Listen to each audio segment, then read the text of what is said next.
Helo, Rhian ydw i o Ysgol Gwyddorau Addysg Prifysgol Bangor. Os ydych chi wedi gweithio efo plant yn barod neu bod o ddiddordeb i chi a does gennych chi ddim gradd, yna mae yna ddau opsiwn posib i chi ym Mhrifysgol Bangor, sef y cwrs BA mewn astudiaethau plentyndod ac ieuenctid, neu y cwrs B addysg a athrawon cynradd ar gyfer dysgu yn y sector cynradd. Wan, os oes gennych chi radd yn barod a bod chi eisiau mynd yn athro, yna y cwrs TAR ydy'r opsiwn i chi. Mae'r cwrs TAR yn cael ei gynnig trwy gyfrwng y Gymraeg neu'r Saesneg mewn amrywiol bynciau.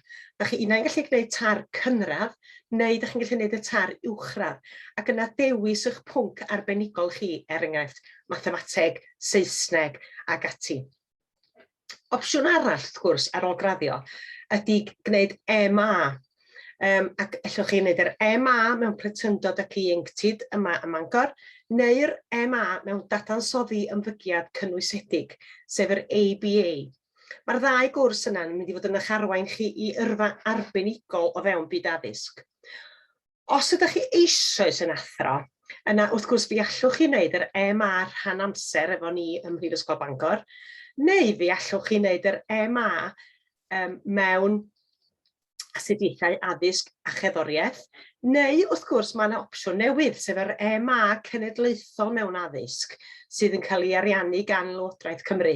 Ac mae hwnnw'n cael ei gynnig mewn nifer o brifysgolion gan gynnwys Bangor, ac mae hwnnw hefyd ar gael trwy gyfrwng y Gymraeg a'r Saesneg. Ac yna'n ola, mae gennym ni'n graddau ymchwil. Beth am i chi wneud PhD neu ddoethuriaeth broffesiynol, sef yr EdD.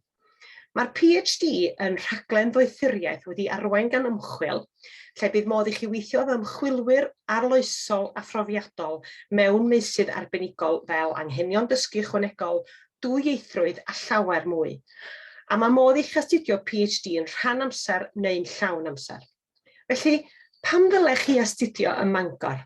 Pam? Wel, mae yna gyfle i astudio a byw trwy gyfrwng y Gymraeg yn un peth. Mae ansawdd yr addysgu yn arbennig o dda, ac mae yna fynediad rhwydd i fodiwlau cyfunol ar y we a wyneb yn wyneb ar y campws. A hefyd mae yna ddau gampws hawdd i cyrraedd, un ym Mangor a llall yn Wrecsam. Neu beth am y gymuned ymchwil fywiog ac arloesol sydd yma. Felly, y dewis arall wrth gwrs ydy'r lleoliad, ydy'r cyfan dyma, Bangor ydy'r ardal i fod os ydych chi'n mwynhau bod allan yn yr awyr iach ac yn mwynhau antur. Felly, dowch ato ni Fangor, dowch yma i gychwyn eich antur nesaf ym myd addysg. Diolch yn fawr.